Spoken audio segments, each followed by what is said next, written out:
Welcome from my side to our session on scanning of cranial nerves. Scanning of cranial nerves has gained some attention in the past few years because it turned out that scanning of the optic nerve can be used for identifying patients with intracranial hypertension. Furthermore, the high-frequency probes commercially available now allow us to identify also such small structures like the cranial nerves. Of course, because of their location in and around the skull, not all cranial nerves are accessible with ultrasound. So far, publications concentrated on the optic nerve, the facial nerve, the vagus, the accessory nerve, and the hypoglossal, which will be presented in this talk. Concerning ultrasound, only the most distal part of the optic nerve is accessible. This is why we are focusing on this section. Developmentally, the optic nerve can be seen as a part of the brain. This is why it is not surrounded by peri, epi, and endoneurium like the other peripheral nerves, but by the cranial meninges. The dura mater is continuous with the sclera, and the subarachnoid space abuts against the retina around the optic disc. This is why we can see changes in intracranial pressure with ultrasound of the optic nerve. Before you start scanning of the optic nerve, you have to adjust your machine settings. This is important to avoid thermal or mechanical irritation of the eye by ultrasound. The key word is the so-called ALARA principle, which stands for as low as reasonably achievable. The parameters you have to take care of are the thermal index, which should be down to 0.0, and the mechanical index, which should be 0.25 or below. There was a protocol suggested by Aspide et al. In 2019, which I would like to direct your attention to. It is composed of a frequency of about 10 MHz, of course stopping the examination if the patient reports any discomfort, a power output of 20 to 25%, a depth of 40 to 45 millimeters, which will give you an overview of the area, the focus around 25 to 30 millimeters, which is the expected site of measurement. The gain should not be above 60%, and of course you can check if your machine does already have an ophthalmologic preset.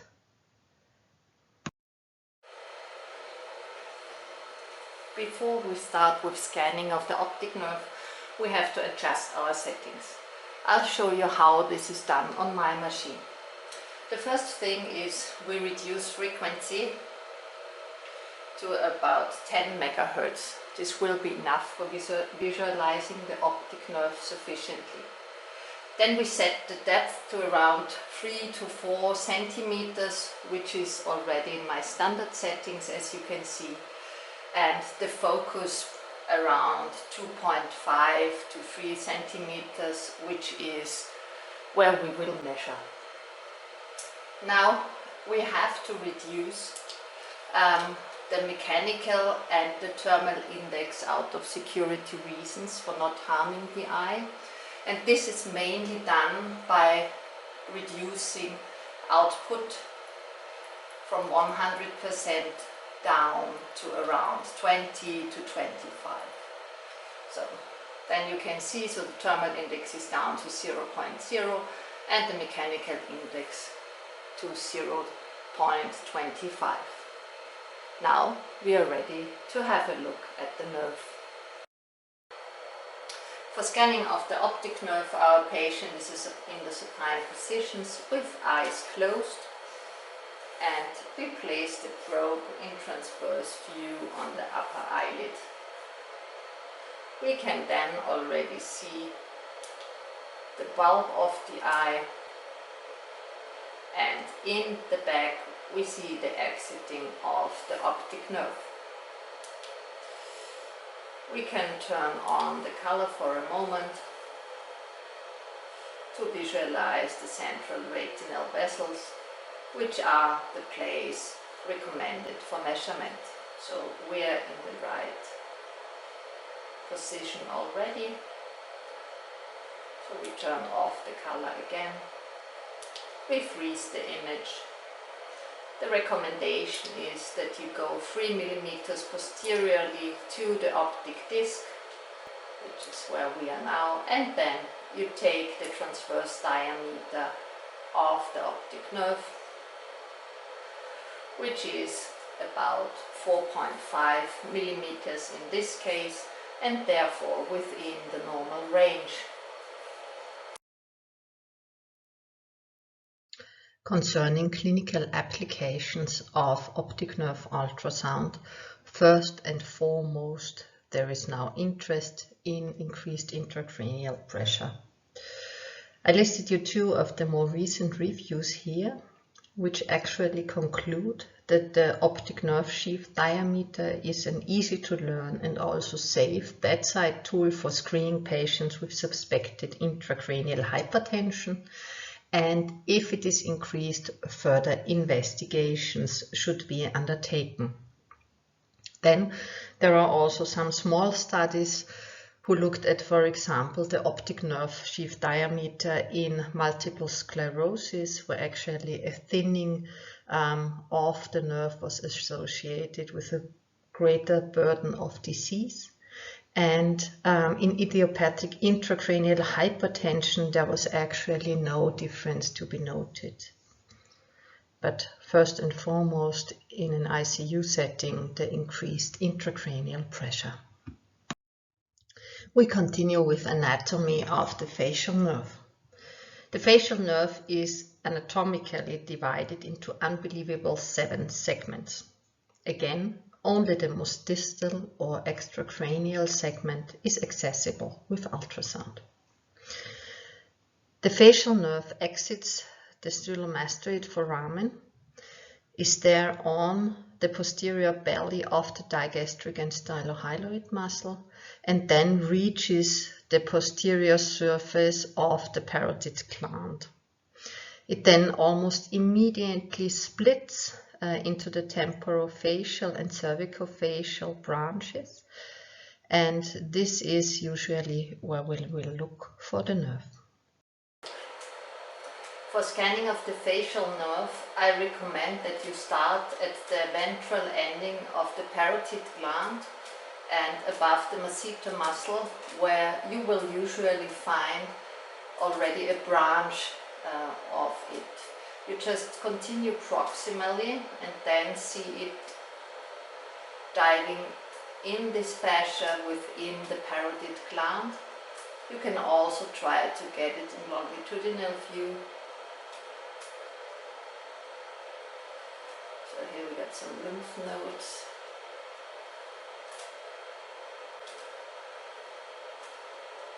Where you can then visualize this small nerve here.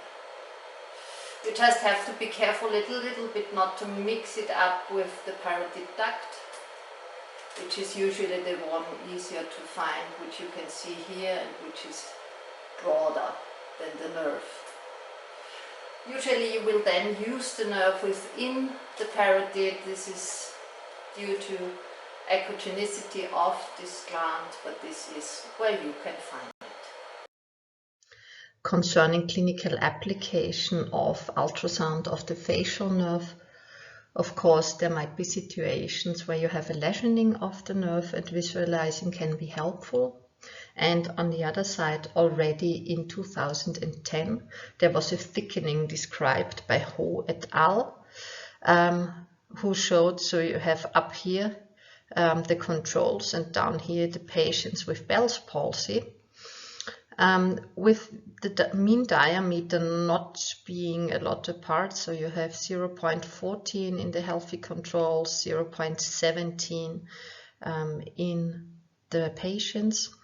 But you can see that the range here is very wide. So you will have patients who have just a normal diameter of the nerve, while others will obviously have a thickening of about double the normal. Our next nerve is the vagus, which has a very long and winded course. It is accessible for us at the height of the neck, so a little bit distally to actually the exiting of the jugular foramen and the forming of a superior and the inferior ganglion, so we will not really see this, but it then continues distally in the carotid sheath until the thoracic inlet. And this is the section where we can easily visualize it and also use it. For scanning of the vagus, our patient is again in a supine position with the head a little bit tilted to the contralateral side. We just place the probe in transverse view above the carotid artery and the jugular vein, which you can see both here. We freeze the image for a moment. So here we got the artery, here we got the vein, and between we can already see the vagus. We now would like to follow the nerve cranially a little bit. So we continue upwards. We see here now the splitting of the common carotid in the internal and the external carotid, and here we still have the nerve. And unfortunately here we lose it because we're actually stuck at the mandible. So we would rather continue distally, caudally again. Here we have it. And we can follow it all the way down.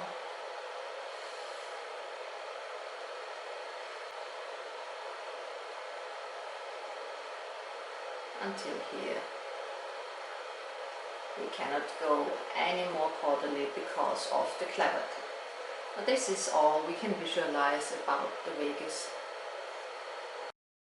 Concerning clinical application of vagus nerve ultrasound, I would like to show you the ultrasound pattern sum score, which was created by Professor Grimm et al. In 2015. The score helps in differentiating GBS or CIDP from axonal neuropathies, and it is composed of the major nerves as well as the cervical roots and the vagus, giving cut-off points for the cross-sectional area or diameter in this case, for which each then a point is given, and you then count the points together. Furthermore, it was suggested by this study and also by two other small ones that swelling of the vagus might be an early biomarker for autonomic dysregulation in Guillain-Barré syndrome, which is something that has not really been followed further, unfortunately, but I think is very interesting. I also saw two patients with very early GBS who had cross-sectional areas of about 4 square millimeters and actually deteriorated in the course and needed ICU management. We continue with anatomy of the accessory nerve.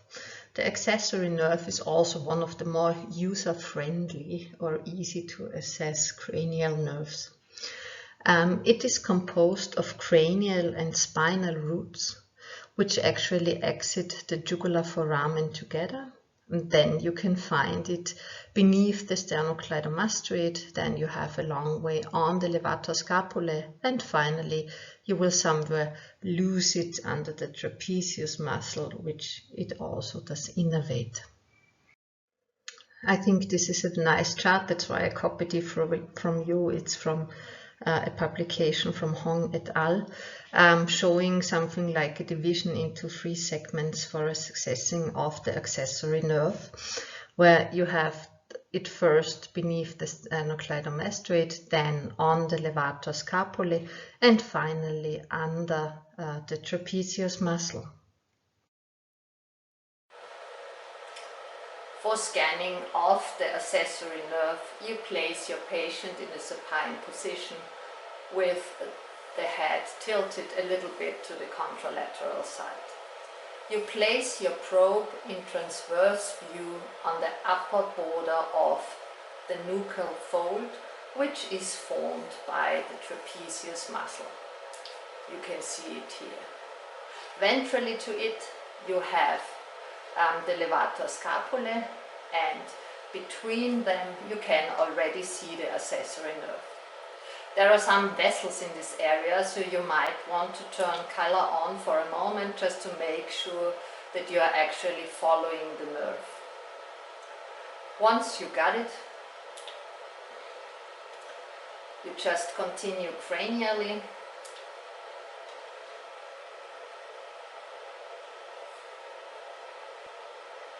You see the nerve is taking a very superficial course here on top of the levator scapulae.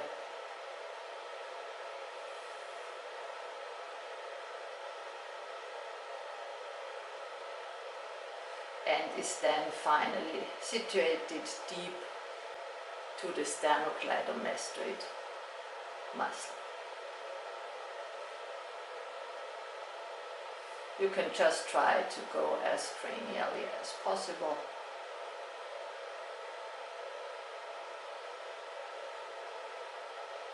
So, like here. About clinical relevance of scanning of the accessory nerve. It is good to know that actually it is one of the three nerves involved in fixation of the scapula to the thorax. And actually the accessory nerve, due to its course in the posterior triangle of the neck, is quite prone to iatrogenic neck injury. So there are studies that with lymph node resections you'll have 3 to 8% of patients being left with a damaged nerve, and in radical neck dissection up to 70%. And in this nerve, early repair is warranted, so actually ultrasound could really be of help there. I would just like to show you an example of a patient who was 32 years old at that time and had to undergo lymph node biopsy of the neck. He developed asymmetry of the nuchal fold after that, within 2 months. And if you look at the trapezius muscle on the healthy side, it looks quite normal to us, but on the affected side there is a lot of atrophy, so the muscle is actually thinner and also hyperechogenic. Let's have a look at his accessory nerve. So we see the nerve here. And then there is something like a scar where actually we cannot really follow the nerve, and here more cranially we can find it again. So in this case we have the nerve here, so at the top of the levator scapulae, and in the left you see the sternocleidomastoid, and then unfortunately we just lose it over some way until we can visualize it more distally again. And now this is what actually it looked like during surgery. So the accessory nerve got transected with the lymph node biopsy. We continue with our last nerve, the hypoglossal. About its anatomy, it can be said that actually it originates in the hypoglossal nucleus, exits the skull via the hypoglossal canal, which is where we can not really visualize it in a good way, but then it crosses over the external carotid artery and is finally on the hyoglossus and genioglossus, deep to the stylohyoid and myohyaloid muscle, where we can visualize it. For scanning of the hypoglossal nerve, Place the patient in a supine position with the head a little bit extended. Localizing is easiest done in the distal part of the nerve. So place the probe in a coronal plane over the floor of the mouth. You can find the nerve under the superficial mylohyoid and the deeper lying hypoglossal muscle. You may want to turn on color for a moment to be sure you don't mix up the nerve with a vessel. Move the probe laterally and identify the nerve. Then continue proximally and see it coursing over the external carotid artery.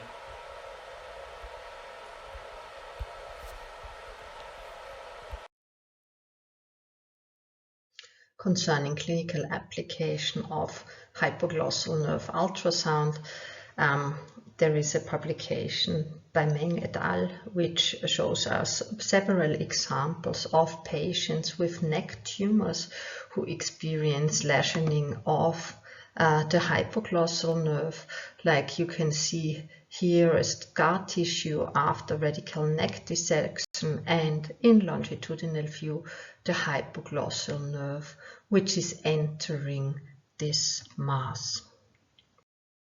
So we are already at the summary about ultrasound of the cranial nerves. I told you about the optic, the facial, the vagus, the accessory and the hypoglossus. The ones which I think it is most likely that you will come across soon. I've blown up a little bit. So the optic nerve is surely useful for intracranial hypertension. So if you're working in or close to an ICU setting, this is something you might like to try. And of course, what can also happen is, because of the rather high rate of lesioning of the accessory nerve with lymph node dissection, this is also something that you might see. So for the facial, we know that it is or can be swollen in Bell's palsy, but I'm not sure if this will be of a great clinical importance for us. The vagus, with the inflammatory neuropathies, we're just missing studies which I think would be very interesting about biomarking a risk for deterioration in those patients with GBS. And the hypoglossus, if you're working close to otolaryngologists, you might see lesioning of this nerve with neck tumors. So I hope you enjoyed, and I'm now looking forward to seeing you live. Thank you.